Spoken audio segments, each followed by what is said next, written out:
اقبال نے جب شکوے کا لہجہ اختیار کیا تو لہجہ بڑا تلخ ہو گیا۔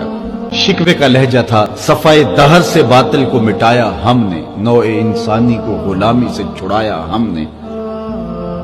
تیرے کعبے کو جبینوں سے بسایا ہم نے، تیرے قرآن کو سینوں سے لگایا ہم نے، پھر بھی ہم سے گلہ ہے کہ وفادار نہیں، ہم وفادار نہیں، تو بھی تو دلدار نہیں۔ لیکن اب جواب آیا، ادھر سے آواز آ رہی ہے،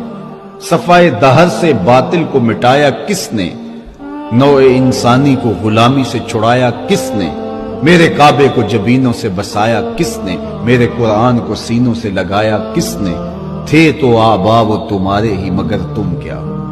ہاتھ پہ ہاتھ دھرے منتظر فردا ہو، ہر کوئی مستے مئے ذوق تن آسانی ہے، تم مسلمان ہو یہ انداز مسلمانی ہے، حیدری فقر ہے نئے دولت عثمانی ہے، تم کو اسلاف سے کیا نسبت روحانی ہے، وہ معزز تھے زمانے میں مسلمان ہو کر، تم خار ہوئے تارک قرآن ہو۔